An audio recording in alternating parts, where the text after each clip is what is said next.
This is always a banger. It really is. I want the Heat so bad. So damn bad I want the Heat. Can't even explain how much I want the Heat. I hope the Heat dominate tomorrow. No Terry Rozier, I don't even care. I hope Jimmy Butler puts up 50 on Embiid's head. Right on his dome, baby. Right on his dome. I want the Heat like a 17-year-old kid wants to do crazy things the first time. Like, I want the Heat so bad. So bad. Give me Spoelstra.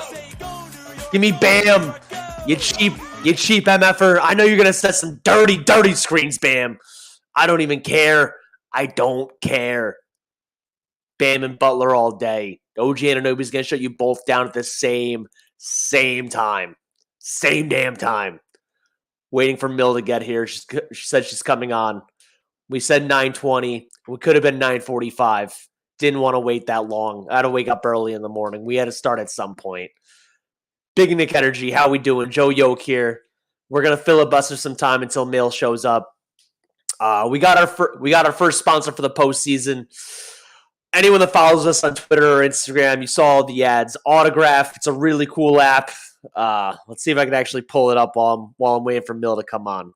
So Autograph is dope. It's for any NBA or NCAA basketball team.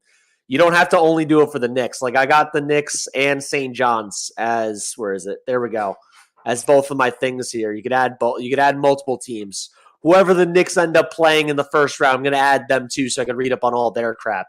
But Autograph's dope. It gets added. Any fan, you get to add stuff to the page. So, like, Big Nick Energy's YouTube is on here. Knicks Film School is on here. KFTV is on here. The Strickland is on here. Fireside Knicks, who hasn't added anything since October, I don't think, is on here. Like, just people send stuff in. Download the app. Make sure you use the code. I put it in the description.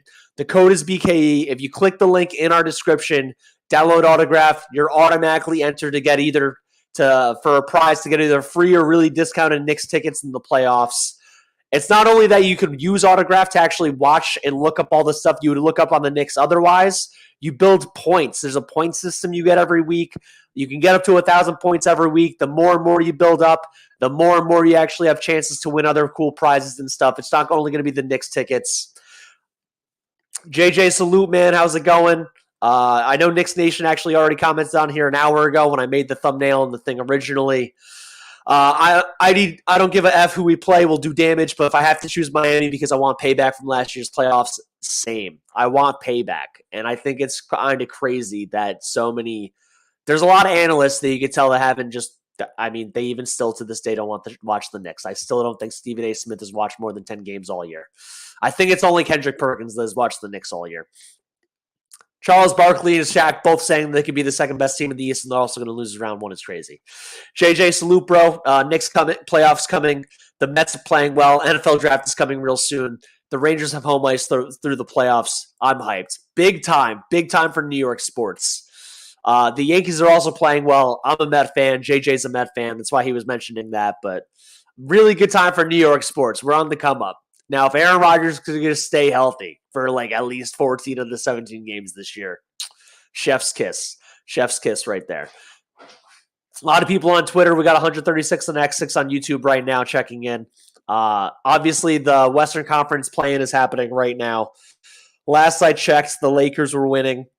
The score is currently 89-78 in the fourth quarter. The Lakers are just gathering up their ability to get that 7th seed and just lose to the Nuggets in 5. So that's going to be really exhilarating for LeBron and AD all over again. Because when you can relive your nightmares, you should just relive them over and over and over. Because that's the real sign of being alive as a person, is to find your nightmare, find the thing that you're scared of the most, and just constantly force yourself to do it. Like losing to Nikola Jokic in the playoffs year in and year out for the next 5 years.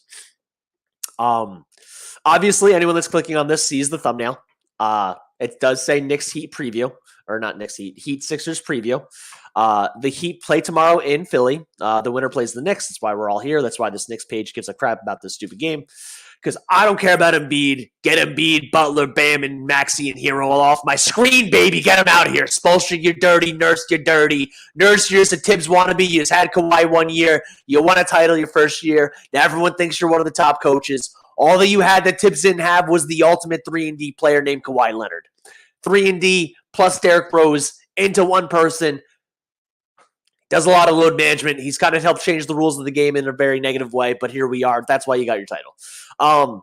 So they play in Philly tomorrow at 7 o'clock. The Sixers are 4.5-point favorites.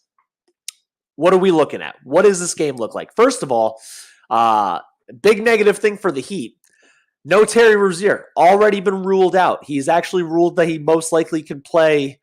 If they lose, he can play in the 8 winner of the 9-10 game on Friday, but he's not playing tomorrow. Big miss there. So what are we looking at? We're looking at a team. Let's go to ESPN on my phone real quick so we can actually scroll through who we're expecting in this game. We're looking at Bam. We're looking at Jimmy. We're looking at Haywood Highsmith. Really good defensive player. If you ask Heat fans, for some reason they think he's like a Brunson stopper. Guy has one good game, and all of a sudden he's a Brunson stopper. Like GTFO, get out of here, man. We're not believing that crap. We're not listening to this.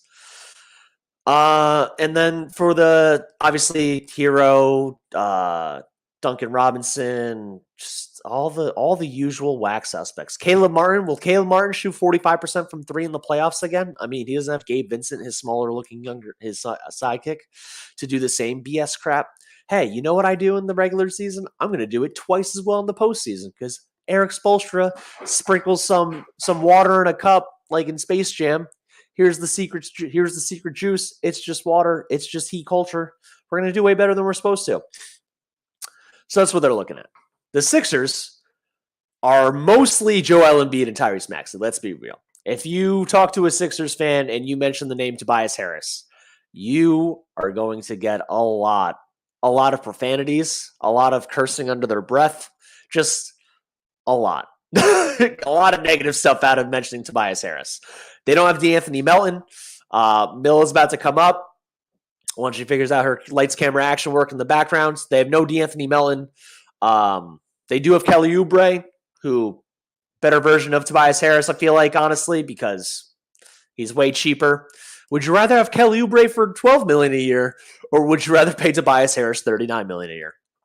I think even the Philadelphia 76ers can answer that question about their own players. Yeah, Tobias Harris, man. Unbelievable. I'm so excited to see what this dude gets next year. Like, just his contract's going to be cut in half, or some team is going to offer him what the Rockets did for both Dylan Brooks and Fred VanVleet and just overpay the crap out of this guy. Here, let's change this up real quick. Let's add Mill up here. Let's change this banner up. Nope, it's not that one. It's this one. Which one are we looking at? We went for Julius. I believe tomorrow we're actually going to get a new layout that has all the autograph stuff. So if you look at the bottom, we're going to have this ticker going the whole time. Download Autograph. It's a free app. Make sure we download it. It has code BKE. If you go to the description, it literally is just right there in the description. If you're watching on X, go to our X or Twitter page. It's all over there. You can definitely find it. Enter for your chance to win free or cheap Knicks tickets. Enter for your chance to win prizes. Once you know the Knicks opponent for the first round, add their team's page because then you can read up about all of their news too, whether it's the Heat or the Sixers. I know I'm going to be doing that just to keep up tabs on them. Autograph is all you need to know about one team for every NBA and every college basketball team. So it's a really cool app. Make sure you download it through our bio. BKE is the code. Mill says her laptop froze, but I see her moving, so it looks like it should be okay. Mill, here, you want to give it an old 1-2, see if we hear you? Yeah, let me just refresh my browser really quick. You're good. Oh, you were good. You literally said, let me refresh my browser really quick, and then you froze, so maybe you pressed refresh. Almighty Finesse, what's good? While we're waiting for Mill. John Candy, hey, Joe, glad to see you now want payback with the Heat because I've watched many streams of yours, and you were always loud about Heat and Spoelstra. John, thanks for the support, man. Also, hilarious Candace Parker picture. I love it. If you've been watching me, I've been wanting the Heat for, I think, 2 to 3 months now. We might be getting it, which near and dear to my soul. I think I might just stay like this. We might just have Mill be frozen the whole time. This is actually really funny. And I'm just going to talk about how much I hate the Heat and the Sixers. I hate the Heat way more. I mean, I might throw in some little tidbits here and there. I might talk to you about how Bam covers Joel Embiid on the inside, how they sometimes send a double through Highsmith and they try to rotate behind him. So relying on a lot of rotation by Duncan Robinson, who is better at it than Tyler Herro, but still relying on a lot of rotation. Caleb Martin in there. Up, Mills all the way gone. Will she come back? Let's go back to this one. I'm all alone. There's no one here beside me. She'll come back. She'll figure it out. But yeah, no, I'm lit. I want the Heat so damn bad. I want them to win this game so much. Already finesse for the Sixers. You can't sleep on Lowry and Hield. Dude, you're not going to lie, man. I am going to sleep on Buddy Hield a little bit. I can't sleep on Kyle Lowry at all, whether I want to or not. You can't sleep on the guy. He's 38 years old, I think, maybe 37. I don't know. He's old AF. The guy just hits big threes. He gets steals. He's like if Spoelstra was a player. John Candy, 99-cent super chat. It's a sticker. What up? Thank you, man. Appreciate it. You can't sleep on. He's like if Spo was a player. He's like so damn smart, pretty dirty. He definitely gets in the muck. He dives for loose balls. He might dive at your legs when he dives for the loose ball. He gets blocks as a 6-footer, which is like also something that Fred VanVleet does. I feel like he taught him that while they were both in Toronto together, to be 6 foot. And then, you guys know Fred VanVleet? I'm pretty sure led the team, led the Rockets in blocks this year. That's insane. Just Nick Salute. I think we match up good against anyone. Facts. I'm so excited for Saturday. Lowry killed us last year in the playoffs. Exactly, man. He was a killer. He was a killer. Eddie, what up, man? Salute. Glad to see you're watching us. I feel like you're probably on 25 to 30 different X spaces tonight. Let's see. We got Mill back in the backstage. JJ McDoolittle, how's it going? Chilling. Let's go. We got over 300 already in the thing. 308 on X, 4 on YouTube. Anyone on X? If you want to come over to YouTube, always helps us out. Hit the sub button, share, like, comment, the whole shebang. YouTube is where it's at. X, we always appreciate the support. Anyone that wants to come in, come on.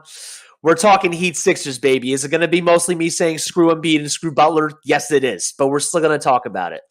Let's see if we can get Mill back up here. Mill, you ready to go? Give me a thumbs up. Oh, yeah. Here we go. We're adding you. We're unmuting you. We're pressing this. Mill, how's it going? Hey, what's up? Sorry about the technical difficulties. It's all good. What's funny is that you were talking and you were fine, and then you could tell you pressed the refresh.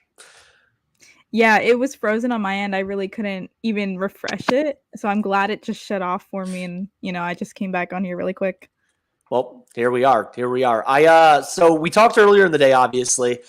I told you I wanted to do this live stream, this little Heat Sixers preview. Outside of Terry Rozier being announced that he's officially out for tomorrow, what do you got going into this matchup? What are you looking at? I don't know if you guys know this. That's Mill is at a hotel next to the Wells Fargo Center. She's the official BK. I'm making it up. She's not there, but she could be. But what do you got for the matchup tomorrow? What are we thinking? Honestly, Rozier being out is huge. And Embiid most likely being in is also huge. I definitely think he's going to play tomorrow. They said he practiced yesterday and today, and the fact that he sat out the last game of the regular season, he should be pretty well rested to play this crucial game tomorrow.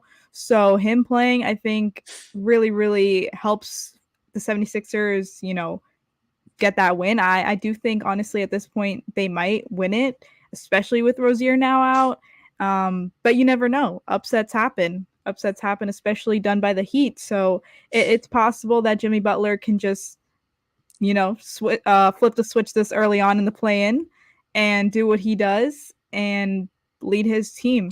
They do have a lot of offensive weapons, even with Rozier down, Jimmy Butler, obviously Tyler Herro. He's healthy this time. He's there. He's going to be playing. I believe he averages about 20 per game. Butler the same. And, they do have some weapons, but ultimately now I'm taking Philly, knowing that one of their biggest weapons will be gone. Rozier, we mentioned it. And Embiid, we talked about this the other night in I believe the 5 games he's been back since his, since he came back from his injury and everything. He's averaging 30, you said it was, or 30 plus. Yeah. which is some fugazi opponents though. There's a Memphis in there, or Detroit. So yeah, definitely. I believe the Heat and Philly played on the 4th of this month, so they played not too long ago, and the Heat took an L. Embiid, I believe he played in that game. He had 29. So I expect a similar game where Embiid takes over, puts up 30, like he's been doing all season when he was out there before he got hurt. And yeah, I'm taking Philly over the Heat. Here, to recap, since it was so recently, actually, this is good to bring up. So April 4th, the 76ers won in Miami, 109 to 105. The Sixers stat line, Tyrese Maxey, who I actually am going to bring up in a sec, because his 4 games this year. Sent you a DM, my guy. Go Knicks. Melvin, we have Vin and Ange are all over the Twitter DMs today. They've been going haywire with the autograph promo we're going through, so it should be up there if they haven't responded or give you a thumbs up yet. It might be lost currently in the shuffle, but we're definitely going to find it for you. All my finesse goes, I really want the Heat. Viola Nova goes, trust me, by the way, I'm pretty sure this is a woman. She has the coolest like YouTube name that it's just like Viola and Villanova all into one. As a long-term disappointed Sixers fan, we want the Sixers because they crumble in the playoffs. And then Bert goes in response, Miami knows how to win the playoffs. Sixers is an easy opponent, no teamwork. So Tyrese Maxey, you were right. Embiid did have 29 points. This was his first game back, so only 32 minutes. He had 29 points. He was actually a team worst, minus 19. And Paul Reed was a plus 23 off the bench in 15 minutes. So that was pretty crazy. 29 points, wow. 4 rebounds, 3 assists, a steal and a block for Embiid. Got worked by Bam, I would imagine, just by looking at this. No, Bam also was a minus 29. They were both minus 29 starting centers. That is, I think, impossible. Minus 19 to minus 29. But Tyrese, so Maxey had 37 points on only 26 shots, 11 assists, 9 rebounds, almost had a triple-double. And in the games against Philly this year, the first game they played was on Christmas. He only had 12 points, 5 and 3. But the 3 games they played all after the New Year, 37 and 6, 30, 10 and 8, 37, 9 and 11. And the reason why I want to bring this up is because, I mean, Mill, how many times this year in the past 2 years have you heard that like Haywood Highsmith for some reason, or Hayward Highsmith for some reason is like the Brunson stopper? Too many times for Miami fans. Little ridiculous. Yeah. He's clearly not the Tyrese Maxey stopper. So Maxey, who's one of the, if not the fastest guard in the league. I mean, him and De'Aaron Fox are up there neck and neck right now. This dude put on the afterburners on Miami multiple times this year. And after putting up only 12 in the first matchup, put up 30, 30, and 37. So while Joel Embiid being slightly injured, going up against Bam, who's an all-NBA defensive level player, like is going to end up finishing top 5 in defensive player of the year voting this year. I don't think they have an answer for Maxey, man. And if you could just get Maxey on switches, like get Herro onto him, get Robinson onto him, like how are the Heat going to stop this guy? Honestly, it's an issue. I mean, he's really come into his own this season, especially making his first All-Star appearance. Similar in a way, he's hard to be stopped like Brunson. He's really shifty getting to the basket. And once he gets hot, it's tough to guard him. I mean, one of those games you mentioned, I remember a stretch where he was just constantly getting to the basket. We had no answer for him. But yeah, similar to all players when they get hot, it's hard to contain them. They might not have an answer for him, honestly. Tyrese Maxey is really like if Emmanuel quickly had a better shot and then also like a rocket booster on his ass to go faster. Yeah, they always used to get compared, and I used to see it a little too, especially because they used to be teammates, so it's easy to compare. They're the same height and have the same hairstyle.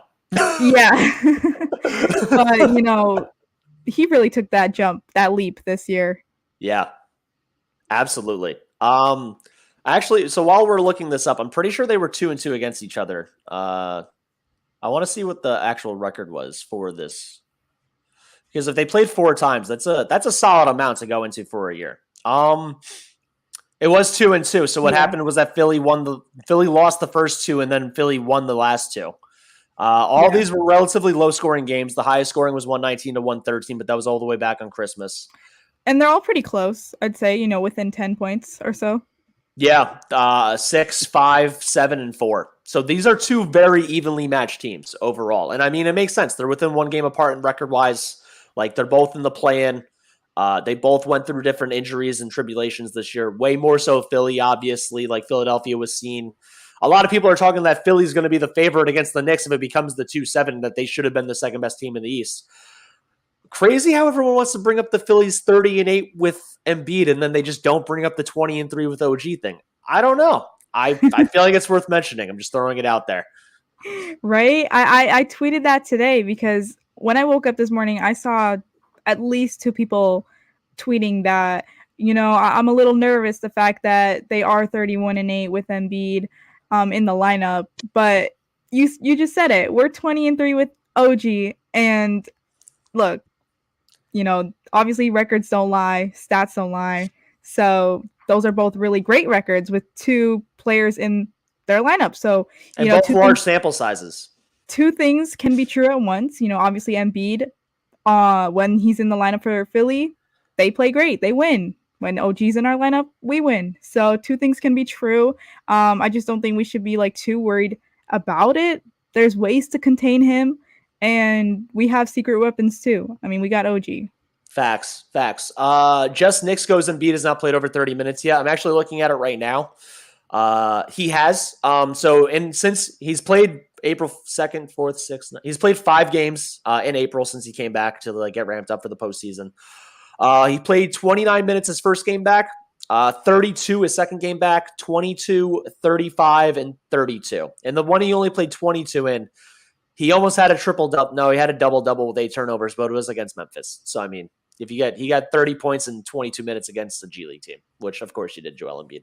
But, yeah, he has actually played a decent amount of minutes. He's played more than Hartenstein has in this short time because Hartenstein has been sat at that 30-minute mark. Melvin on X goes, who are you guys looking more worried about facing? Literally hope Miami and the Sixers both lose. Yeah, if only we could play the Hawks, man, Oh, man.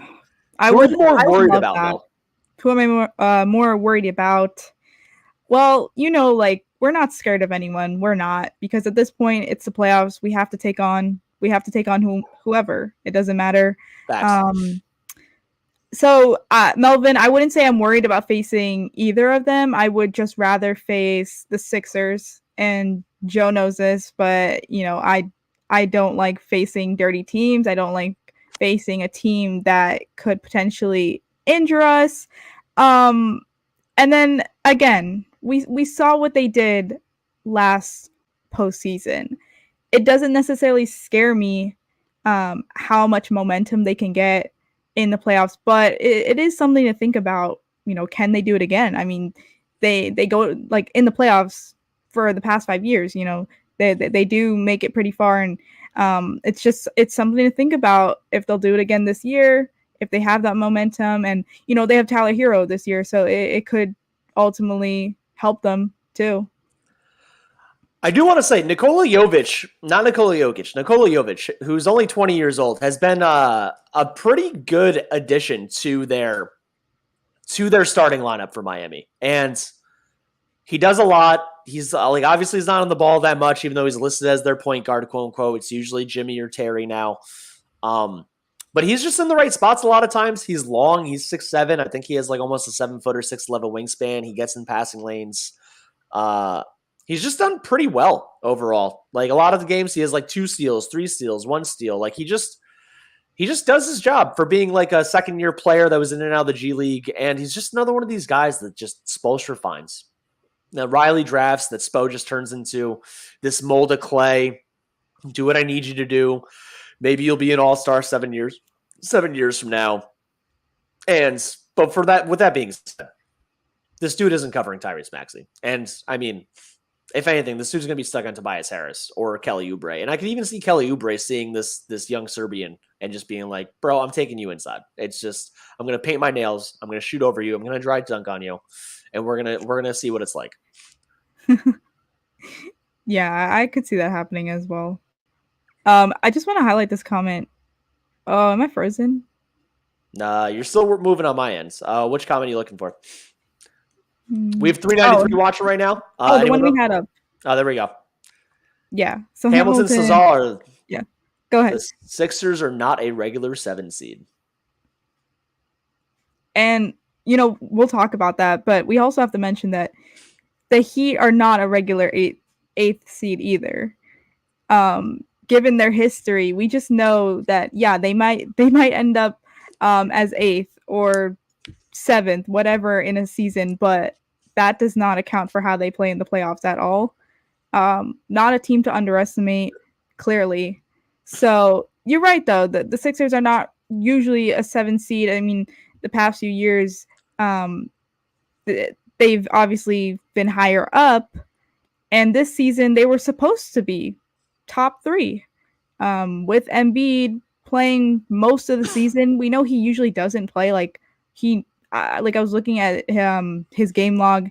He usually doesn't even play a full season, but he plays 60 plus games. I would say 65 plus. So since he went down, the deal. They're like 16, and I don't even know the record without him. Do you know that record? They were worse than the Bulls. I don't know off the top of my head. They had a worse win percentage than the Bulls did, though. Yeah. I saw the record earlier. It was like 16 and something. But, you're right. They're supposed to be a top 3 seed.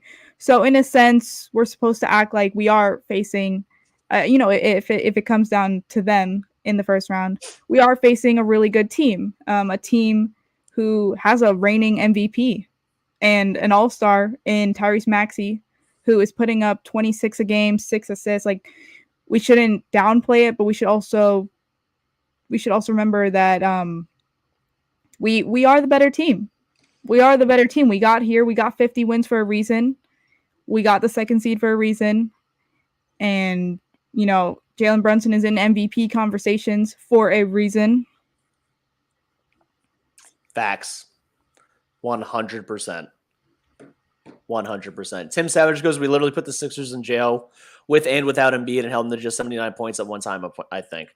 I'm not like Embiid is a very up and down record against the Knicks. Like sometimes, even when he has great games, we've said this before, he can get 30 and 10 and he can still have a minus 20. He can get 30 and 10. They can still lose by 15, 20 points. Like, what's up with YouTube? YouTube bugged out. Dude, I literally was looking at this. It says we have 406 people watching and not one on YouTube, which never happened before. That. So to the 405 watching on Twitter, thank you so much. If you guys haven't checked it out, check out our merch at bignickenergy.com. Check out Autograph. It's a new app that is existing for the playoffs. You can use it for any NBA or college basketball team. Make sure you download it through our link that's on YouTube or our X page right now. Check it through our link tree. Make sure the code's BKE when you download it. It is a dope app. I'm going to literally be using it for all my NBA news, probably from now on. Mill, that 79-73 loss we had against the Sixers. How much of that do you want to wipe away from your memory for all of time? What month was that? February, I think. Wait, that was not the most recent time we played them, was it? No. We really played 2 games back to back. We won the second one, but the first one was the worst game. The lowest scoring game since like the early 2000s. Oh, I went to that game. You went to the 79-73 game? That is, girl, you could sell that ticket. That might be worth something one day. You watched history.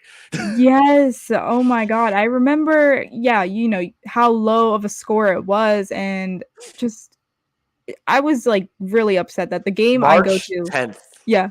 The game I go to is where they play awful. They put up only 73, you said, points. It really did make me upset. Ralph's watching on YouTube now. Ralph, what up? I'm sorry I'm not at work today, but it says YouTube has no issues, so that's dope. Also, our job has really, really, really, really good Wi-Fi, so I would hope it'd be working really well. Hamilton goes, how's Joel's conditioning? We tire him out and run some fast breaks that helps us. Absolutely, man. I don't think Mitchell Robinson's conditioning is all the way up yet, although I think this week is going to help him out a lot. And if the Sixers do win tomorrow, like they do take care of business as the favorite, as the team with the best player playing, Joel only having to play 1 game in a week also will help him out a lot, especially if he only has to play 25 to 30 minutes and get the W still. So I do think I don't worry about his conditioning too much. I actually think this might be the freshest. If he's healthy, the whole if he's healthy is insane. Oh, Ralph, you're off today. Let's go, man. Friday. Well, it's Tuesday, but Saturday. But But I think this might be he might be coming in with the most conditioning if he has health, because the past 2 years he's played 68 and 66 games respectively, and he has tailed off in the playoffs bad. Yeah, how much does he drop by? I mean, it's probably different every year, but it's what is it, more than 10 points? Mill, I will gladly tell you how much Joel Embiid sucks in the postseason. Let me just find that team again. Here we go, guys. I found it. All right, Joel Embiid last year in the regular season, he averaged what years? Oh, okay. 33 points, 10 rebounds, and 4 assists on 55% shooting. So 33, 10, and 5, 10 and 4. In the playoffs, his 33 turned into 23. His 10 turned into, he lost a quarter of a rebound. His 4 assists turned into 2 assists. He averaged the same amount of turnovers and shot 6% worse. So lost 10 points, lost 6% shooting. The year before, he went from 30 points all the way back-to-back years of 23 points in the playoffs. Just major, major drop-offs. His shooting percentage, again, went from 50% down to 48%. Smaller drop-off. Also lost in the second round anyway. Still had too many turnovers. Not good. The only time he had good playoffs was the year they got swept in 2019. Right? 2018? 2018. He only played 4 games. He averaged 30 points. He actually averaged more points in the postseason, the regular season that one year, but they got swept in the first round. So, I don't know. I'm curious if Philly fans go off on him for, obviously his playoff drop, for dropping like 10 points in the postseason. Similar to the way that, we've gone down on Randall before, or Knicks fans have gone down on him for his playoff dropping too. That's the main reason why I do the Randall, Karl Anthony Towns, Joel Embiid, Charmander, Charmeleon, Charizard thing. It's that they're all just great regular season players that play terribly in the postseason. And Joel Embiid's made the postseason 6 times now, 7 times in his career. So he's played in the postseason a lot. His numbers have just all tailed off drastically. And he's a borderline MVP candidate and then plays worse than an all-star. And when your MVP candidate, not even borderline, he is an MVP candidate. When your MVP candidate plays like a top 5 player, he's how you got to the playoffs. And then if he goes from a top 5 player to a top 50 player, a top 60 player, but he's still the best player on your team, you are shooting downhill like that. I know Philly fans, they have to be upset about that. I mean, I want to ask you something that they're probably really upset about. Do you remember this? Last year? Is it Tobias Harris? No, forget that. No, about Embiid. Last year, before the Giannis thing, before the Giannis made I want to win, before the Dame trade, before all the stuff that happened in the the preseason, Joel Embiid goes on that podcast, on that stage, and goes, I don't care where I'm at. I want to win. How bad are they for that still? I don't I'm curious. I want to watch some 76ers podcasts to see what their thoughts are on him. I mean, do they want to move him because he's not helping them get past the second round in the playoffs every single year since he's been on the 76ers? But he's the reigning MVP. So what do you do in that situation? What would you do in the situation? Well, obviously they're trying to get him help. In a way, they have Tyrese Maxey. He's taken that full role of starting point guard, and I'm sure the Philly organization is very happy that he's succeeded at that. So they're expecting this duo to actually work this postseason. We're hoping it's not going to work. Or they lose the Heat and then they have it work against the Celtics somehow. Yeah, if they lose the play-in game, I mean, I don't know what the organization is going to do. If either the Heat or the Sixers lost the 9-10, they lost to the godforsaken Hawks or Bulls, they got to blow it up. I'm sorry, it's got to do something. No, Embiid's got to go somewhere where he could actually win. Anbu Messiah goes, I can't be biased. I want the Heat for Sixers game to go to 4 overtimes or something. I want them all to suffer. That'd unbiased. Be crazy. Unbiased, of course, though. That would be crazy. I mean, before think overtime. at some point Butler would just be like, I'm just taking the game-winning shot if it goes in or not. I'm not trying to tie anymore. Yeah, like how Precious tried to kick it out so we could get the game-winning shot instead of tying it. Yeah. Which in hindsight, they got the 2 seed anyway. So I mean, you saved yourself, buddy. It's all good, Precious. Yeah, no harm, no foul. We got to where we wanted to be anyway. 4:33 in the room. Again, check out Autograph if you haven't already. Shop at our shop, bignickenergy.com. Mill, there's a bunch of awards happening right now. Obviously, Jalen Brunson is going to get some MVP votes. Did you see the thing that Dante DiVincenzo is not eligible for anything because he missed the limit by 9 seconds for an extra game? I don't get it though. I'm really confused. Wait, so you have to to be eligible for that award, you have to have at least played 20 minutes each game. For 60 games or 65 games? I think it's 65 for all of the awards. So 20 minutes for 65 games. There was he played over 19 minutes, but under 20 minutes 3 separate times.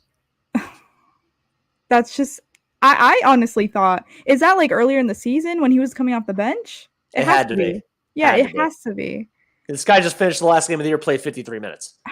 This is insane. I just saw that and what BS? Like, seriously? Dante DiVincenzo, let's go to this game log. Let's see what it looks like earlier in the year. So the first, I'm not going to go through every game, obviously, but just to give it an example for the first 10. 15 minutes, over 20, 1940, 15, 30, 18, 16, 11, 1949. So in the first 9 games, he plays a 1949 minute and a 1940 minute.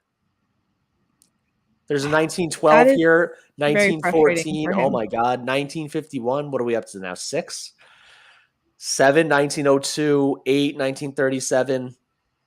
Wow.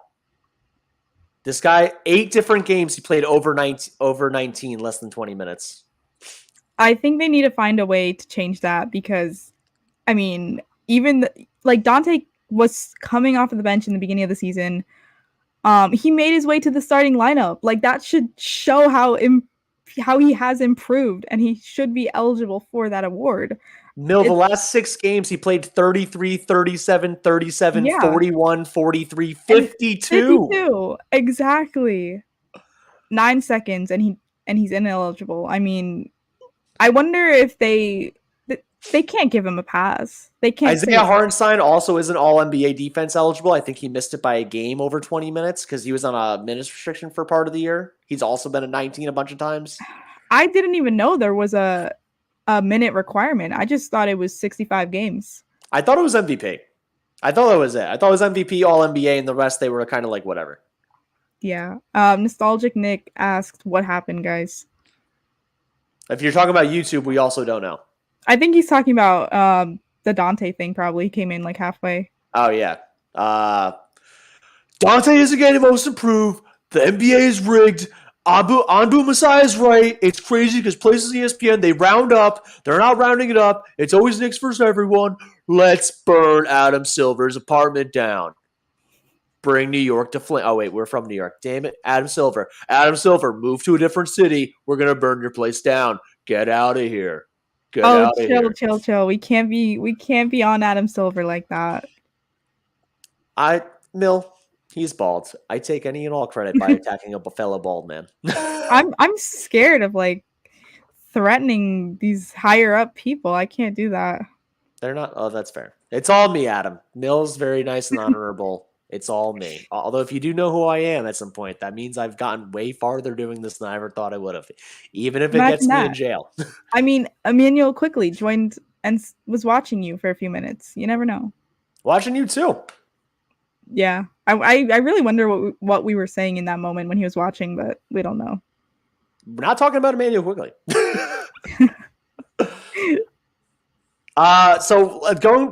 talked about the Sixers quite a bit. Let's talk about the Heat. So Jimmy Butler. Let's talk about Jimmy Butler's postseason numbers because I'm curious about that. I haven't heard much unlike about Joel Embiid, this guy goes the other way. And he goes the way, and this guy literally goes, I don't take this NBA seriously until April. And Bill, I know a lot of fans feel this way. I don't know if you feel this way or not. Some people get upset or even pissed when they're like, I can't believe that athletes or anyone doesn't take this part seriously. I know, like the sales analogy I was telling you the other day, like, what is your feeling about that? Like, someone like this part doesn't matter as much as this part, but you feel like they should be trying their hardest no matter what they do. But they're at like a 6 out of 10 over here. And then when they want to ramp up, they ramp it up. Like, how do you judge those people? Are you that type of person? I think it might be frustrating from a fan perspective to watch your team be really up and down throughout the season because, you know, your star players aren't necessarily taking it that seriously and they're not playing to the best ability you know they can. You know, they know Jimmy Butler can be playing better during the regular season, but he's not. Clearly, he turns it up for the postseason.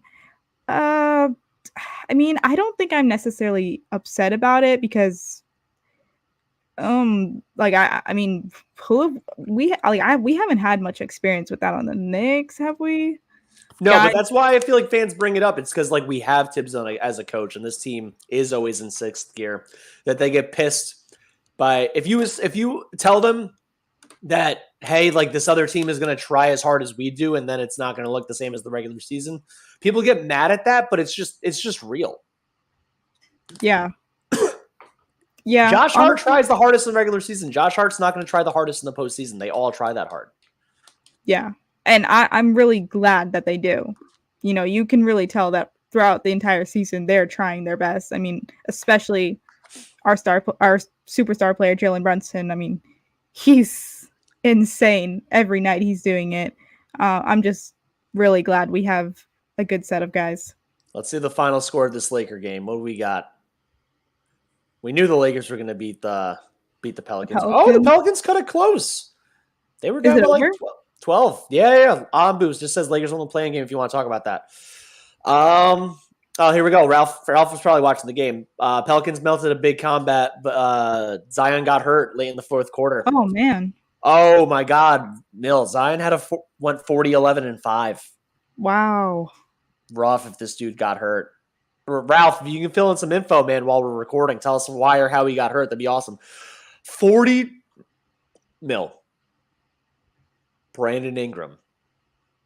I'm judging this based on a box score scoreboard, so forgive me if there's any huge Pelican fans going to be like, Brandon Ingram actually gave it his all, and it just didn't work. This dude scored 11 damn points in a play-in game. Your second best player put up a 40 piece on LeBron's dome, and you scored effing 11. What's the field goal percentage? 11 points on 12 shots. He went Yikes. 4 for 12. The lights were too bright. The lights, my God. Were they? They were in New Orleans. The Smoothie King. The Smoothie King Center isn't even bright. There's like 9 fans there. They all care about the Saints. I don't even know what to say at that then. Man. Oh my God. And no one on the Lakers went off. LeBron almost had a triple-double, 23. Talk about inefficient. This man went 6 of 20 from the field, 23, 9, and 9. LeBron? Yeah. D'Angelo Russell went 10 of 10 from the free throw line. So, I mean, there you go. Sometimes when you're LeBron, you get those foul calls, you know? D'Angelo Russell, 21 points, 21 and 6. Anthony Davis also shot terribly. LeBron went 6 of 20. AD went 6 of 16. And you had Zion score 4. Like, if I gave you a script of like, hey, how did the Pelicans win this game? And I told you those 3 things happened, you're like, oh, the Pelicans won by 15. This was going away. Yeah. Oh, here we go. Ralph with the update. Drove to the basket, scored over the brow AD, and it looked like an ankle, went to the locker room and grimaced and pissed, didn't come back. That honestly really sucks for him. Brandon Ingram, you scored 11 points. CJ McCollum, you scored 9. You went 1 of 9 from 3. Oh, my God. Wow. They got to get Zion out of there. Jesus. Hot take. Are you starting the Zion for Julius Randle right now? Win for 30 over this? No, we're not doing that right now.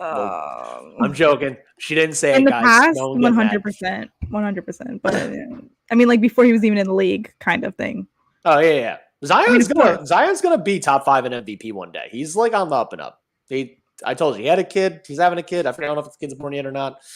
He's got a dietitian, got cardio going, shaping his life up. He's going to be great.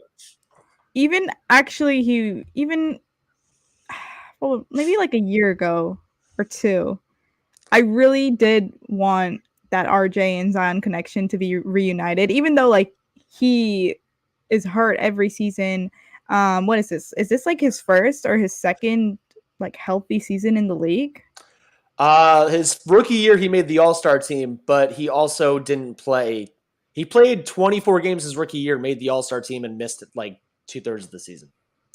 He played 61 games the second year. He played 61 games the COVID year. So 61 out of what? 68 games?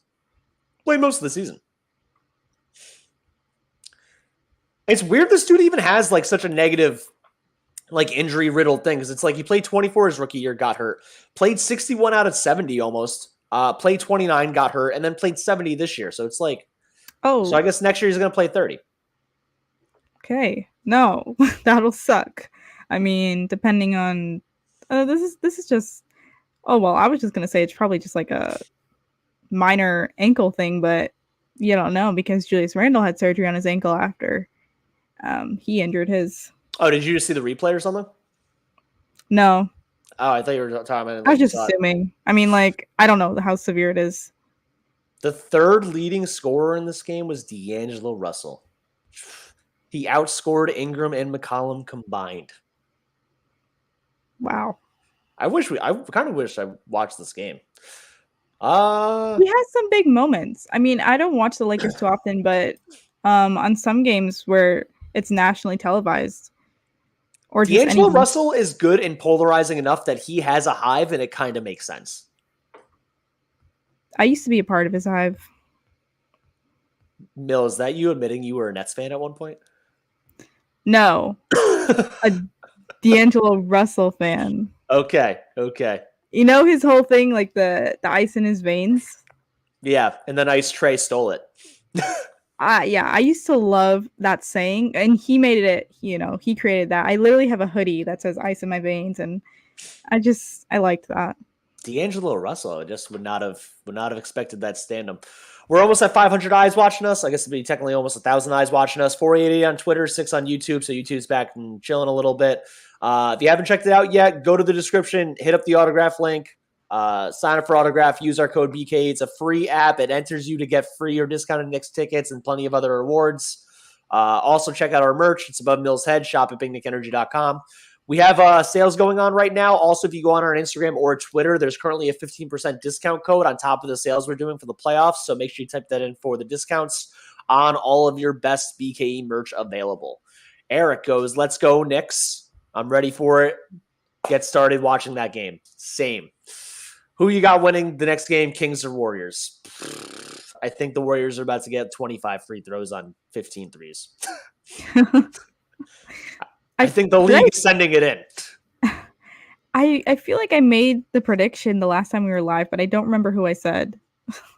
I think I said the Warriors for a different question. You know what I will predict? Yeah. I will predict that De'Aaron Fox will outscore Brandon Ingram. He will get more than 11 points. Yeah, that's a good prediction right there. That's all I got. I'm just going to predict that and nothing else, honestly. Oh, man. 11 points is wild. A winning game. As Knicks fans, we would not let that slide. We would be going crazy. Mill, remember last year, RJ and Randall went a combined 2 of 19, and they went out of their way to rip off one guy off the side of the wall and not the other guy? Wild fan base we have. Had almost the same exact stat line. Last year it's so wild to think about the things that happened. I mean, obviously Randall had a really, really awful postseason, and then you saw all the videos what people were doing to his poster outside. They were like stomping on it. I mean, that's just crazy. Here, what do you think of this? Donald's been with our YouTube page basically since day one. I remember one of the first shorts I ever put up. This dude commented on it. So Donald, always appreciate you, man. Brunson, Devo, OG, and Hart will play an average about 40 minutes between them. 32 minutes for Deuce. 32 minutes for between the three of them. 12 for Deuce, 12 for Precious, 8 for Bogey at most. The centers split the 48. I don't disagree with most of this. I think there's a way that between OG not necessarily having a minutes restriction, but them just trying to keep him healthy, and like Dante also, like Dante, sometimes Deuce is on fire and he gets a little more minutes, or Bogey's on fire and you actually keep Hart or OG out for a tiny bit longer. What do you think of this minute split? Do you think really we have 4 guys average over 40? I mean, that's how it seems like it's been the past month or so, to end the season. It feels like those four main guys, Jalen, Dante, well, not OG since he came back more recently, but it feels like Jalen, Dante, and Hart had been playing like 40 plus minutes every night for at least the past month. Do they average 40? The 8 minutes for Bogey is where I'm really getting caught, because Bogdanovich has been picking it up a little bit recently. And he's a rhythm shooter and he needs to be out there to run the second unit if he's actually going to like run the second unit and not take slow-mo shots. I think he should be getting a little bit more minutes. I think he's got to get 12 to 14. Donald, we know it's the playoffs, man. We know. Even with the playoffs, there's going to be times where they're going to want Bogdanovich's shooting out there more than like Hart's hustle. Like, I'm not saying for the whole game, obviously, but I think if you can get OG, Hart, and Dante all around 38 minutes and just get, Erik goes, I think Bogey's going to get more minutes. I don't even know if Precious is really going to be in the lineup for the most part. Like, I think if anything, it's going to be like Deuce and Bogey are splitting most of the 32 and Precious gets like 4 to 6. I could see that happening too. Yeah. When I thought Julius Randle was coming back for the postseason, we thought Precious was not going to be in the rotation at all for the postseason. But now that Randle isn't coming back, I do see him getting probably 4 to 6, as you said, maybe even more. I mean, Donald said 12, which I don't think it will be that much. I don't see Precious getting more minutes than Bogdanovich unless Anunoby and or Hart and or one of the centers got hurt. That'd be the only way. It's that either I Hart or Mitch are out of the game and he's playing the backup 5 minutes. Similar to the last regular season game we saw where, it was Mitch who didn't return, right? Right. Mitch was announced out for the second half. He literally just wrote it. So Mitch was announced out the second half, and then I Hart hit his minutes threshold. They didn't want him to go over 30. He didn't play overtime. Which is, I think, is where he would get more minutes than the backup 4. Yeah. I think he'd get more minutes at the 5 if it came down to it. Yeah. Agreed. They're going to need Bogey shooting. They're going to need it. Seriously. If you have this guy out there with Deuce, OG, and Hart, and one of the centers, those are 4 above average to elite level defenders. It's okay if one guy sucks. Yeah. His defense isn't the best at times, but what are you going to do? We've got to deal with what we got. Guy's 34 years old, 35 years old. Even 6 years ago, he moved as fast as molasses. Yeah, he moves pretty slow. If you were to, so I want to throw a couple names out there for you for the game tomorrow. Still about the Heat Sixers. If I was to say blank was the X factor and made their team win the game, I'm just going to do either or. So I'll always give you 2 options, and we'll go from there. Either Haywood Highsmith or Kelly Oubre. Who do you think is more likely to win their team the game?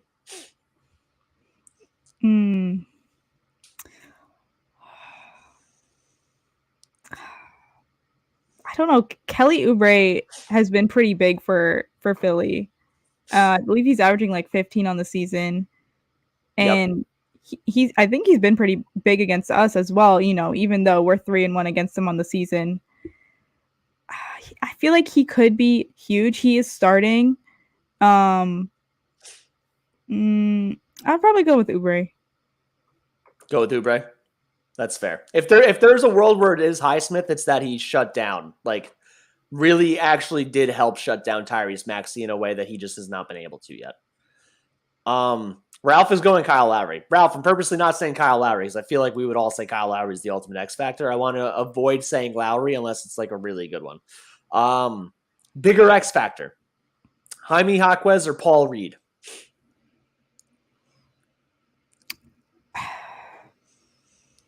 What is Paul Reed averaging on this season? So Paul Reed in the last 8 games with Embiid out. His last game, he actually got 13 and 12. He has a couple double-doubles. So basically, if Embiid is out or hurt, then Paul Reed is actually filled in nicely. It's just... But the reason why I even asked Paul Reed, because I feel like Jaquez is an easier answer, it's that what if Joel Embiid isn't healthy? If he isn't playing? If he isn't healthy, if he's just out there, he ends up limping around, like bangs his leg, he gets Bam Adebayo'd. I honestly think he's going to be out there playing. The only way I see him coming out and limping is if the Heat injure him, which they have done before this season. So you never know. But in that case, unless it's the scenario you said where he's limping and you need Paul Reed in there instead, I'd probably go with Jaime. Does Jaime Jaquez try to slide underneath someone late and break their labrum? Tear their labrum? No comment. How many illegal screens will Bam set this week? Too many. Just this week alone, over under 10.5. That's crazy. Imagine they actually that was a thing you could bet on. What a line. Oh my God, it'd be amazing. Imagine if you could bet on how many calls a referee would make. We'll never... That would be... Yeah, it's just begging for so much illegal crap to happen. It'd be terrible. But it'd be funny for the very short time it lasted. They could... they would be able to control that way too much. I don't know. They'd have inside people... they're all Tim Donaghy at that point. Everyone. Yeah. Check Scott Foster's phone. Let's go with those records, NBA. You covered it up. You lying. David Stern, you're not the commissioner anymore. I know you were in on it. Oh my God. Milk, here, before we go, it's been about an hour. In case you all missed it, the Heat and Sixers suck. Download Autograph. That's the whole thing. You can actually turn us off now. Who do you want to win this Kings Warriors game? Who do I want to win? Who do you want to win? I mean, I don't really care about either of them, but we got the 6 p.m. slot? No. Really? Wait. We're not starting at 1 o'clock? Dude, if they really put Cavs Magic at 1 p.m., they're like, no one's watching this. We don't even care. Did they really just give us the 6 p.m. time slot? I'm so lit. Let's see. Shannon, we're going to a birthday party for Shannon and our friends because a bunch of them are born in April on Saturday, and it literally starts at noon. And I was going to have to be watching the game on my phone around a bunch of people that don't care about basketball. Oh, wait, sorry, you said you're going to be busy? Well, I'm watching the game, but I'm going to be literally watching it on my phone at a party with a bunch of people that don't like basketball. If it's on at 12 or if it's the first game, the 12 or 1 o'clock time slot, if it's on at 6 o'clock, then I'm good. I don't like that time. I would you don't prefer like 6? 8. It's a weird time. It's weird. You go out to dinner, I don't know. I don't know if you have a fake ID, you're feeling drink, but I was going to say, you go out to dinner, you go to have a couple of cocktails, the game's on, the 6 p.m. on a Saturday is pretty dope. Go out to dinner at 6? Well, you go out afterwards. You go out to 9, 10, 11 o'clock. Dinner doesn't mean, also, I work, oh my God, it's out. Malika Andrews, the full Saturday game slates of networks. Orlando at Cleveland, 1 p.m. Phoenix and Minnesota, 3:30. I'm just going to copy and paste this in the chat. Wow. They're like, no one is watching this 1 o'clock game. Oh my God. Who's at 8 p.m.? Lakers, Denver. The Lakers, the Lakers winning, they definitely. That makes sense. The West team. Yeah. Here, I'm posting in the chat under the. Okay, so here we go. Orlando at Cleveland, 1 p.m. Phoenix and Minnesota, 3:30. The winner tomorrow at New York, 6 p.m. Lakers, Denver, 8:30. Wow, I'm gonna look up the ratings of that 1 p.m. game when it happens. it might be the lowest rating in NBA basketball history. It's definitely 100 times lower than what Caitlin Clark got. It's hilarious to me how many people are talking about, the Cavs and the Orlando series, how it's going to be so boring and just, it's not even going to be boring. That's actually a fun series, but just no one's watching it. Yeah, and it's I don't know. The reason why fans would watch that, the reason why New Yorkers would watch that is because Jonathan Isaac's family from the Bronx is watching it when it's on. That's it. Oh wow. I want to see. Oh, and Spider's family, Donovan Mitchell too. They'll also be watching from New York. I'm actually really curious about that series, though. I mean, we dominated Cleveland, so we haven't been able to see them succeed in the postseason. So I'm curious what will happen in that series. Almighty Finesse goes, I wanted that 8:30. Yeah, I mean, the 8:30 would have been more better. I'm down with 6 p.m. though. I didn't want the early ones, just selfishly. I would have sworn they would put us early for that initial NBA hit. Get all the eyes on it. I think we all thought that. They just really sacrificed their 1 p.m. time slot. It's just so funny. They just don't care. Oh, wow. Well, 6 p.m. Y'all better be watching. That's so funny. Donald goes, he wants the Kings, but the NBA is going to make it really hard. The Kings are actually up 19-12 right now. Let's take a peep at what FanDuel looks like, see if some live line action's worth it, because I do also still think the Warriors are going to end up winning this game. And I'm gone, and I disappear. Oh, I'm back. Has StreamYard been messing up for you? Maybe it's a StreamYard thing that's been going on and off, because my whole thing has been saying my connection's been kind of shoddy the whole time, and I don't know why. It might be, or it could be my laptop too, why it froze earlier. Mill, the Warriors are down 7, but it's still plus 104 for them to win. It's basically even money. Is it worth it? How much time is left? It's the first quarter still. Oh, okay. Yeah, they just started? Yeah. Interesting. I'm doing it. Oh, you're betting right now? Yeah, I'm betting right now. Live betting. We're live betting. We're live betting on Steph Curry and Draymond Green. This turned into a different live stream. Man, just one more spin. I swear this is my last time. Just one more spin. You should still do your you used to do your, what was it, your 3-leg parlay? Yeah, I missed too many in a row. The 3-leg parlays are hard. It's just not easy to do that. Oh, you know what I actually do want to do? I'm glad you actually reminded me. I definitely, before we go, because I kept meaning to do it, and I have yet to do it. Let me actually put this $10 bet in first.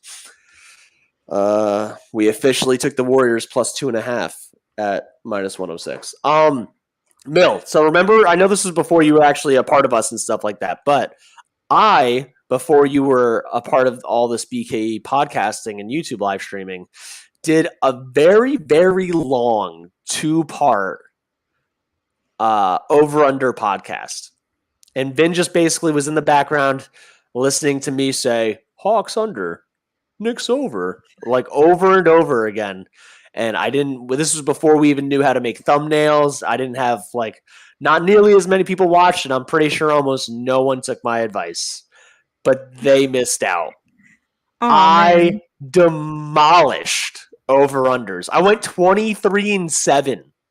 Wow. I haven't even seen a pro say they did that good. Because anyone that does this good, you brag about it immediately. It would be all over Sportsline. It'd be all over. Alex Monaco would have said it 100 times by now. Shout out Alex Monaco. That's crazy. When did you do that? October, before the season started. I literally, the whole thing. It's on my Instagram, just a screenshot from notes on my phone. The week of October 20th, before game 1, I literally went, not only did I go 23-7, for the conference that you and I watched, the Eastern Conference, I went 13-2. You know your stuff. Clearly. What? The only two I got wrong in the East was Cavs over 50.5 wins and Magic under 37.5 wins. Everything else nailed. Yeah, so I might be taking some advice from you. I'm good at long-term future prognostication. I'm great at. If it's like daily, like what to do tonight, I am not good. And what sucks is that I'm a very impatient person. I never take future bets. I just aimlessly throw $10 away. Like I bet on the Warriors plus 2.5, and now they're losing by more points. Of course they are.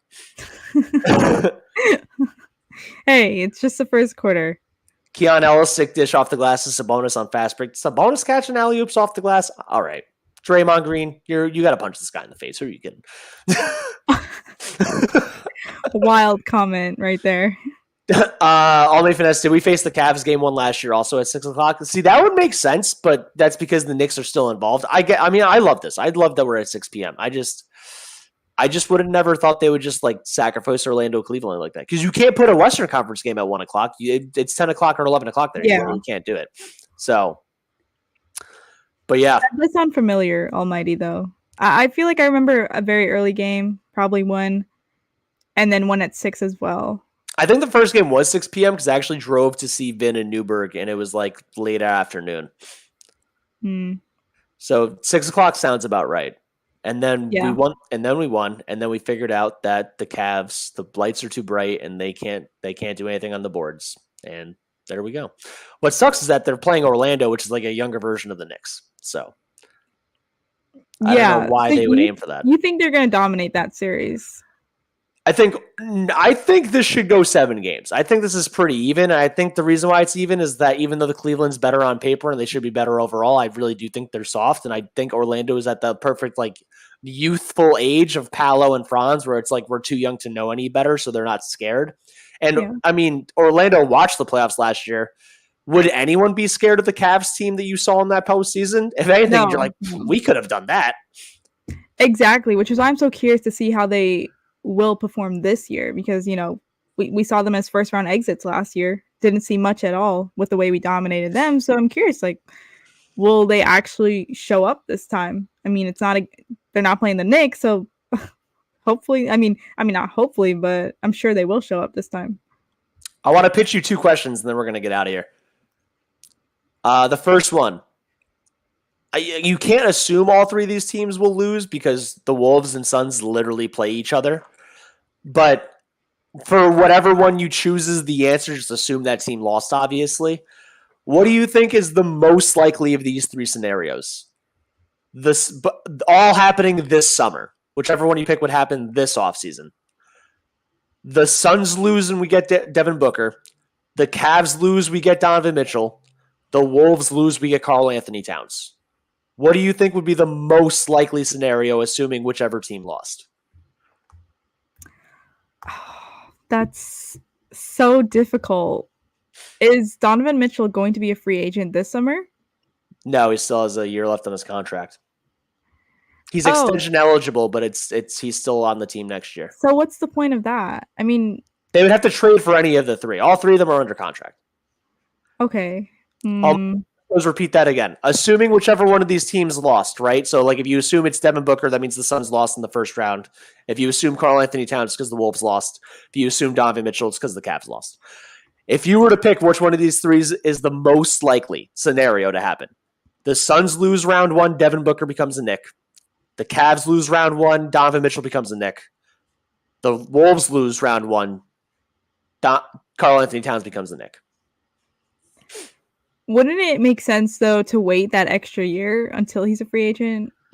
If we've seen anything in the past, like 5 to 7 years, the Jalen Brunson coming to your favorite team during free agency thing almost never happens. You get more as a player if you sign the max or super max from the team you're on and then demand a trade afterwards. So you have to almost assume he would be extended and maybe a sign and trade, but he would still want to take the more money. I don't know if Booker is gone if they lose in the first round. Like, I'm not sure about that at all. I'm thinking instead, like, Kevin Durant goes somewhere again. Nice. Your lips to God's ears, man. So Anthony Edwards is on that team for the next decade, but I wish. I would probably say Wood, that what is up? so tough. Wood goes most likely Randall for Towns. Almighty Finesse also goes Towns. Wood does clarify that he'd rather Booker or Mitchell. I'd rather Booker the most. I know I've told you this before. Booker's taller and better at defense than Mitchell. I think he's a better overall player. 6'5" fits better next to Brunson than 6'1" does, even with Mitchell's 6'10" wingspan. Donald goes crazy idea here. 3-way trade with the Cavs and Nets. A 3-way trade all within the same conference is kind of wild. Donovan to the Nets, Bridges to the Knicks, lots of picks to the Cavs. That would be insane. So people actually think that, I mean, well, they're just basing it off of your scenario, but do people actually think like the Knicks will get Karl Anthony Towns this summer for Randall? I've seen the rumor. I mean, I've seen it since like last year. That's the thing, though. The rumor has Almighty Finesse goes maybe Paul George. Paul George not impossible, but what's funny is that Paul George to the Cavs is actually getting some hype in order for them to try to keep Donovan Mitchell, which I just don't get it. Like Darius Garland made an all-star team his second year, like 21 years old. Like Evan Mobley almost won Defensive Player of the Year. Like, get rid of Mitchell and Allen for as much as possible and just build with your young guys, you stupid team. I don't understand. If the Cavs got Paul George, like franchise suicide. Swear to God. Towns just signed a $60 million deal, not happening. That is where a lot of my trepidation lies. Nice goes, we're not getting to 4 teams, Nice. This ain't happening, but I'm going to read it. Mikal Bridges and Anthony Edwards to the Knicks. The Cleveland Mitchell goes to the Nets and all of our picks for Anthony Edwards. I don't think the Knicks could offer 10 first-round picks for Anthony Edwards. And I don't think any team could offer like 50 first-round picks for Victor Wembanyama. Once you have the guy you think is an all-time great or like close to it, you don't trade the guy. You build championships with this guy. Or you try, anyway. Did you even make a pick? What did you think was the most likely? The Cat one? I think I might say Donovan Mitchell. You know, I think he's really gone if they lose in the first round again. You know, you saw the interview where he said he's not set on signing 24 hours after Dan Gilbert. Yeah. What did he say exactly? Or what did he answer to? Dan Gilbert basically was saying that he guarantees Mitchell comes back, and he's like, I'm not answering that. I'm worried about one game at a time. We got this postseason upcoming. Like the whole don't worry about the future, worry about the now. Anyone that tells you not to worry about the future means that they're not going to be in your future. That's not even basketball advice. That's life advice. If someone tells you don't worry about the future, it's because they don't care about your future. Very true. Dude, I don't even want to answer my own question. I want it to be Devin Booker so bad, but I don't like. I'm worried that Cat is the most likely, and I want that to be the least likely of the 3. Yeah, I agree. I'm just really picturing the Cavs losing 4-2. I don't like the Karl. I need the Cavs to lose either 4-1 or in Game 7, so they lose in their home court. I'm just. It'd be so funny. If the Cavs and Magic made Game 7, would it still be on NBA TV? How many people would watch? Yeah, that's funny. Everyone said it's an NBA TV series. It is. It really is. Like this Warriors-Kings game on at 10:30 at night that we're not even watching right now. I'm going to turn it on when we get off, but we're not even watching it right now. Will that one game have a higher rating than all of the Cavs Magic games combined? Can we find out? We might. I don't know how to. I mean, I'm sure you can find like public record TV. You look up the Nielsen rating. The Nielsen rating gives you a number it's that number times 1 million is how many households it was in. Interesting. Will it even get a 1 million rating? Like the what is it? Iowa UConn? No, Iowa South Carolina. The Caitlin Clark National Championship game that she lost. 14 million viewers. Insane. There's no way that even if this is less than a 6-game series, they don't get to 14 million. I just don't believe it. Definitely going to be one of the lowest. Almighty Finesse goes, I think we're going to get Ingram. Should I tell him what Brandon Ingram did tonight? Almighty Finesse, do you know what Brandon Ingram did in the first play-in game? Because I like Brandon Ingram overall as a player. 6'10", mid-range assassin, switchable defender. Not the most fleet of foot defensively, but good. It's nice to scare me. Zion's out for next season now, so we're going down. So the Pelicans are not making the play-in. They're going to lose the next game too. You watched that Pelicans game. For anyone that doesn't know, Brandon Ingram, in a game that Zion Williamson scored 40 points and tried to single-handedly will his team against the Lakers and the refs to be able to lose, basically get swept by the Nuggets in round 1. Zion Williamson scored 40, 11 rebounds, and 5 assists.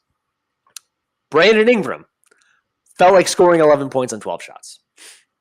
And him and McCollum, the second and third best player on their teams, combined to go 8 of 27, and they both had a -16 and a -17 for a game that they lost by 4 effing points. Awful. 4 points could have been made up like that.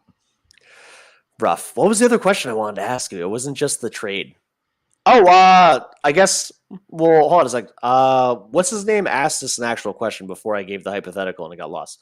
What's your predictions for the teams to go to the finals? So anyone that has been listening to me or us all year knows I picked Boston, Denver before the season started. And even though that hurts as a Knicks fan, as a narcissist that goes 23-7 in his over-under picks, I am sticking with that to say I was right. And then if I end up being wrong because Boston loses, that is effing dope. Knicks from the Eastern Conference. I gotta say it. Even if we're undermanned, I have to say it. From the Western Conference, either between the Nuggets or OKC. I don't know how they've matched up against each other this season. If you know, you can add in. But if Denver has dominated that series, I'm sure Denver is doing a repeat. Nuggets versus OKC. I'm pretty sure the Nuggets lost the tiebreaker to both the Thunder and the Wolves, and that's why they would have been the 3 seed if they were all tied. Bias going to go Knicks. Nice goes to either Denver or Dallas, and Dallas has been getting a lot of pre-playoff hype. And Kawhi being Kawhi, the walking ambulance himself, is questionable to play these games. Because where else would the world be if Kawhi Leonard wasn't questionable? It wouldn't be a safe place. I would be scared if he wasn't. I think Dallas is getting a little too much on the hype train. I think they're going to struggle with the Clippers. If Kawhi's not playing, I would still take Dallas in 6. So I'm not crazy. I'm not going to be like, oh, Kawhi Leonard, Julius Randle, maybe they're better without him. I'm not going to do that for the Clippers. But what's crazy is that by them being in the 4-5 and then having OKC be the one instead of Denver, it does. Whoever wins the 4-5 in the West, I think goes to the conference championship, and I think whoever wins the 2-7 in the East goes to the conference championship. So I am interested. I hope Dallas struggles. I mean, no hatred towards Dallas, but I just don't like them. No hatred towards Dallas. I just don't like them. Yeah, I mean, I've gotten into it personally with some Dallas Mavericks fans, a Dwight Powell Muse account specifically. But anyways, I remember that. I do remember that. That's so funny. And then also again, Muse accounts are just a funny thing. There's a little bit of beef between the Knicks and the Mavs. I mean, they let Jalen Brunson go. We have him, and then we got fined for that or something. And how can we forget that Kyrie Irving hates us? Absolutely just hates us. That thing annoys me too. He really does go on a rampage every time we play against him. And then it's funny because I see a lot of Mavs fans say we boast about Jalen Brunson. We say how good he is to Mavs fans. And I've seen a lot of them say it doesn't matter. We have Kyrie now and he's just as great.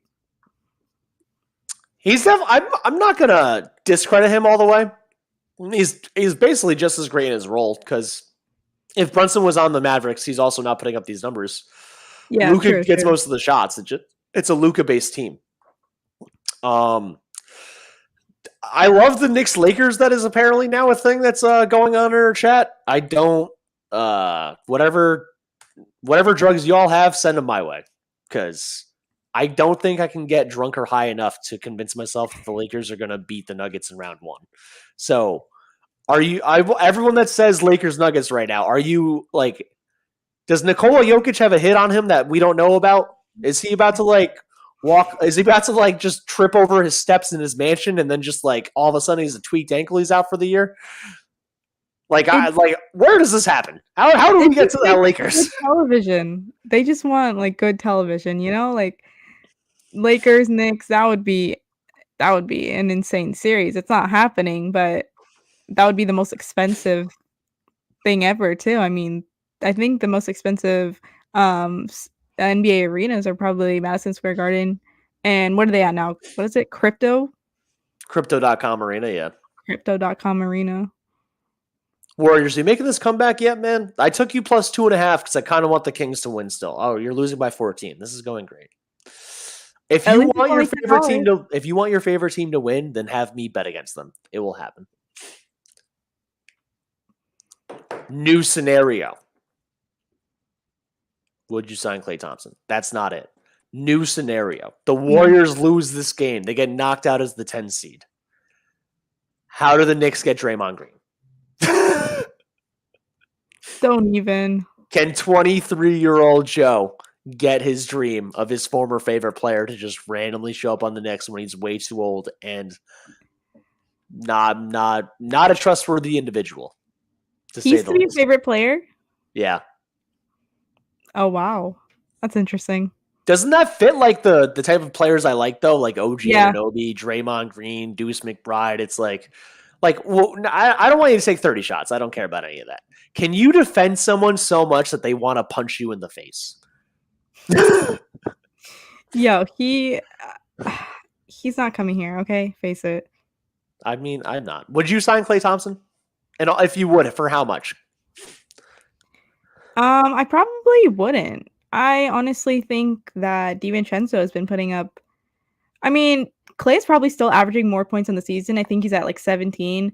Dante's probably at 15 on the season. So yeah, Klay's averaging more points. But I would take Dante over him at shooting guard. Well, would you want Klay Thompson in a Bojan Bogdanovic style role? That's interesting. Depends on how he performs. He's a little bit washed. Only a can little. He have? I don't know how many good seasons he has left in him. I mean, it sucks to say that because he used to be the premier shooter of the NBA. Just amazing. What would he would take multiple threes on just a few dribbles, steps, whatever it was. But now that's Dante DiVincenzo. All right, get with the program. I know. I'm just saying for 10 minutes, not for the whole thing. Also, I'm definitely not giving him $30 million. I mean, he'd probably still be expensive, which is what I don't want. Thompson's going to go to a team for $25 million a year that's going to still give him 30 minutes a game, and he's going to shoot them out of multiple games before he finally hangs it up. He knows Klay is actually solid on defense. Klay has been one of the best defenders in the league for a long time, and then he just you can only tear your Achilles or ACL so many times before that stops happening. LB, what up, man? I just want it for the New York versus LA City standpoint. It doesn't matter when it happens. It can happen in 2050. Lakers Knicks. I do think the league deserves Lakers Knicks from a money standpoint. The cheapest seats would be $5,000. I agree. Almighty Finesse goes if we draft Ryan Dunn. Holy shit. Ryan Dunn of Freeport, New York. Mill, I'm a big wingspan guy. You want those guys' dimensions? Yeah. He's 6'8" with a 7'2" wingspan. He's right. He's right in the OG Anunoby circle. Can he shoot the three? Not really. Can he dribble? Also not too much. But will he make you want to punch him in the face? Oh man. I hate to mention this. My laptop is about to die. Oh, it's all good. It's an hour 25 minutes. We could definitely get off. I want to watch myself lose these $10 anyway. Sorry, guys, for those that are still commenting. It's all good. Proof Studios, first time seeing you. What up, man? A vet minimum for Clay. There's no. That'd be if anyone got Clay for a vet min, that'd be awesome. That dude's getting over 20 mil next year. I guarantee it. Yeah, I think he's still expensive. Yeah, for sure. To the almost 600 people that are watching us, mostly on Twitter, some on YouTube. If you want to come over to YouTube, hit the like, hit the sub, download Autograph. Make sure you use our link. It's in the description. The code is BKE. If you don't use the link for Autographs, check that stuff out. Go to shop now at bignickenergy.com. I'm pretty sure Mill's computer actually just died. She is gone officially. Let's go, Knicks. I want the Heat. I understand the Sixers are favorites. I understand the Heat are without Terry Rozier. I want Miami. That's all I got. That's all I got for you. Let's go, Knicks. Check out Autograph, buy our merch. Peace. Until next.